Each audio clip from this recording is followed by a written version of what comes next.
Hello everybody out in YouTube land, this is your buddy Choppadong once again coming at you with what I'm deeming to be another version of As the Puck Turns, or maybe we should call it What the Puck Are You Thinking? Either way, it's a hockey breakdown, and we are here to rock and roll. We got a 7-game slate. There isn't a lot to think about tonight. The choices are very, very obvious, so hopefully we get to do some lineup building as a process. I'm going to focus more on Fanduel tonight as opposed to Draftkings. I've got my Draftkings set up here on the lines, but that shouldn't matter too much because we'll get into it more with value picks and whatnot.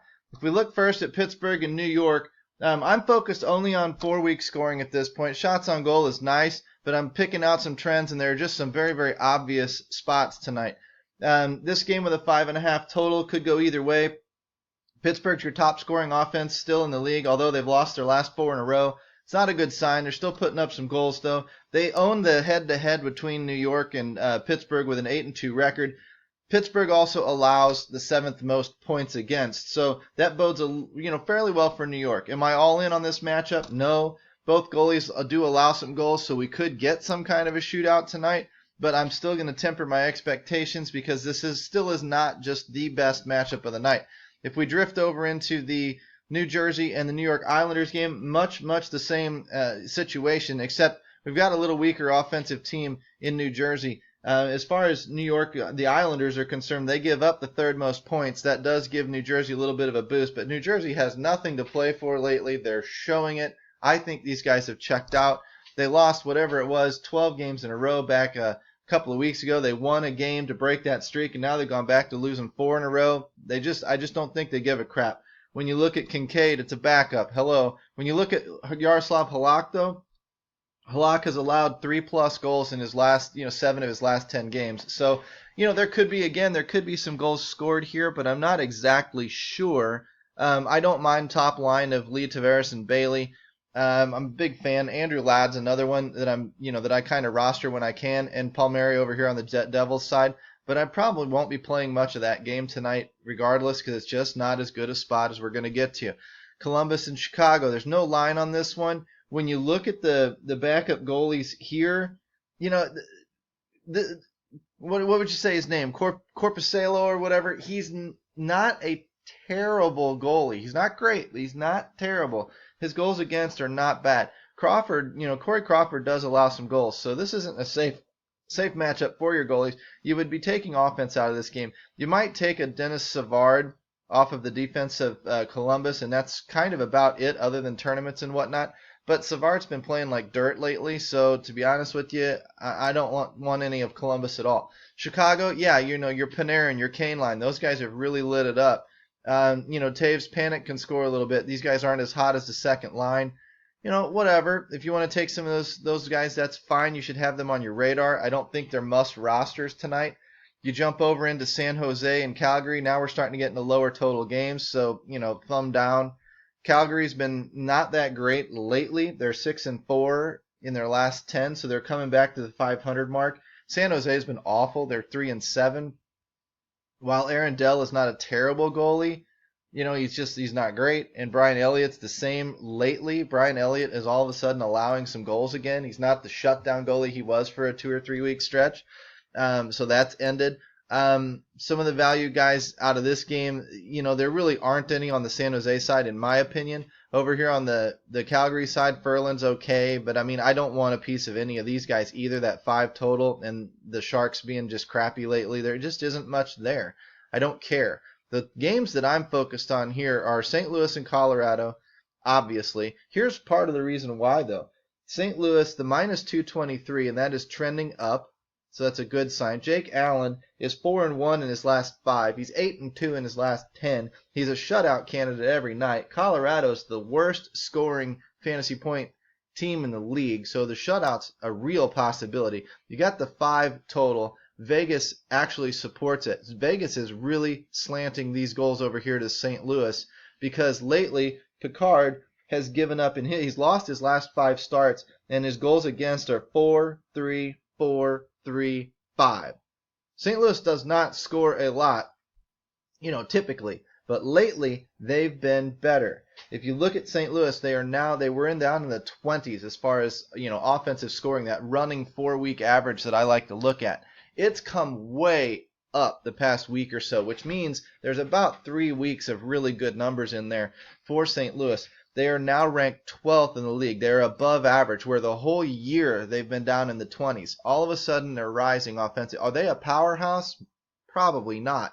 But they're going up against a team that gives up a lot of fantasy points. They're going up, in fact, the most in the league. They're going up against a team that can't score. They're in a playoff fight where they're trying to ensure that third spot, with Nashville and whatnot, so that they don't match up against Chicago in the playoffs. So they're going to be fighting their asses off. I think they get it. I'm hoping that they don't fall flat and look past this game. St. Louis can't look past the game, but they're the kind of team that might. So you got to watch them. If you look at who's been performing lately, Tarasenko's up there. We'll see this in some of the lineup building. Schwartz is up there. Berglund's been, pretty consistent this year. Peyarvi's in a good spot. Barbashev is in a good spot. You look down here, and Pietrangelo, I hate the guy personally, but fantasy-wise, since the Shattenkirk trade, the dude's been awesome. And he's been cash consistent with some upside, which is just odd for him, but that's where he rests. If you look at the Colorado side of things, just to put one more nail in the coffin, since Thanksgiving, Colorado's like 11-44. They've only won 11 games since Thanksgiving. I mean, come on. Try a little, huh?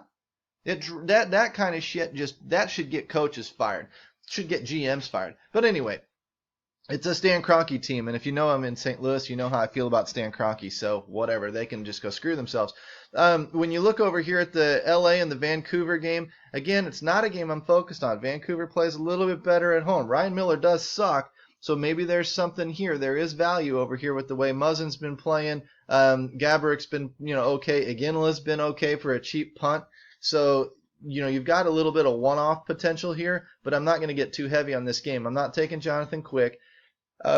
He tends to allow some goals. He doesn't. It's just a weird spot for them. It's not a solid game. The other game I'm focused on here is Washington.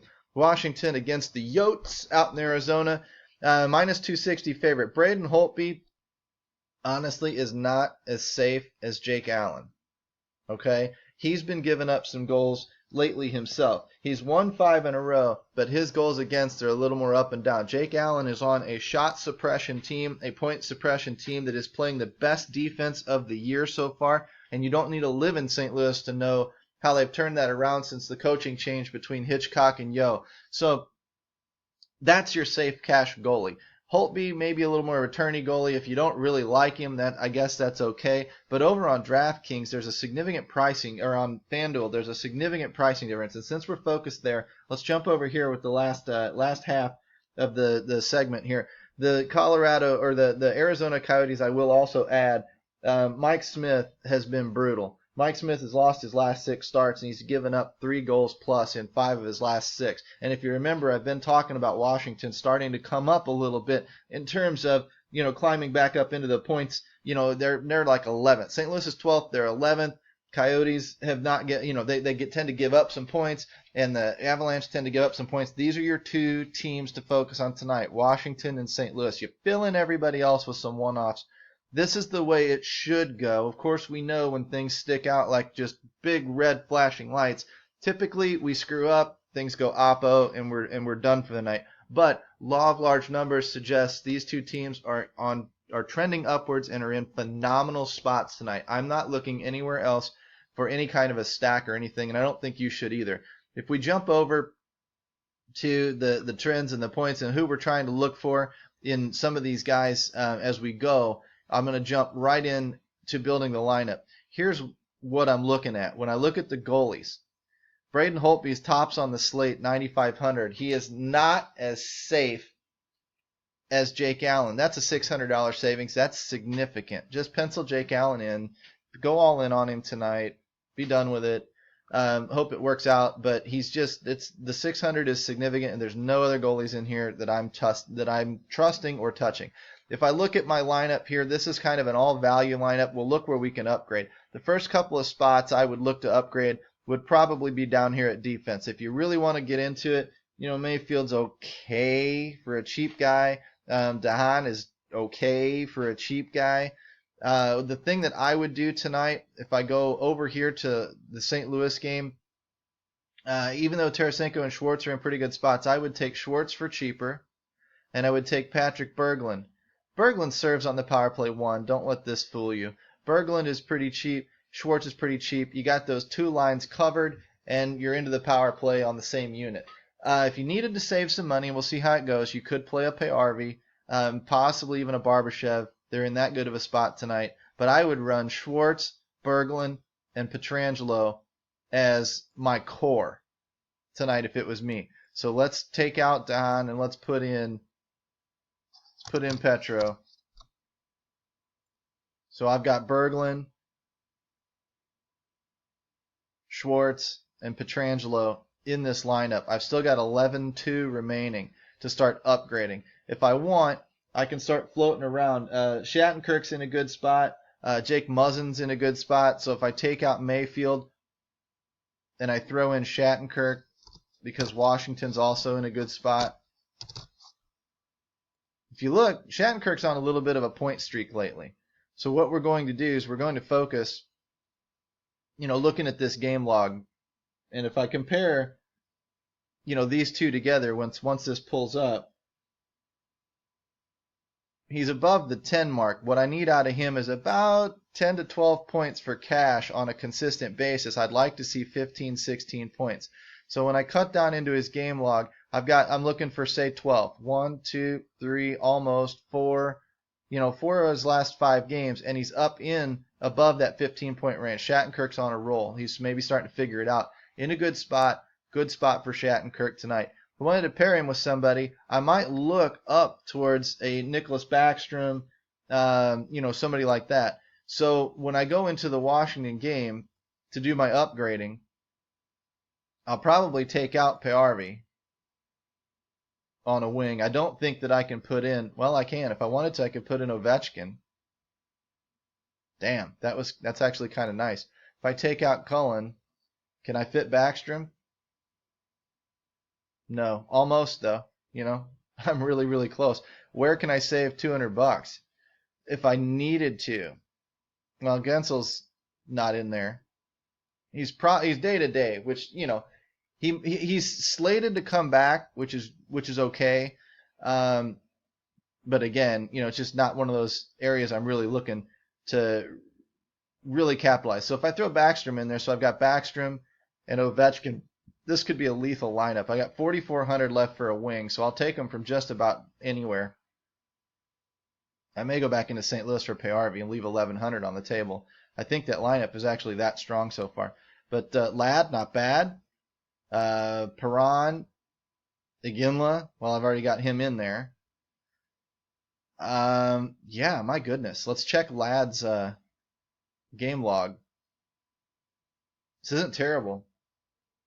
When you're just looking for that last little one-off punt, it's a little bit different than the way I usually do things where I go from the bottom up and then pick from studs later. But look at what I've got, in my lineup already.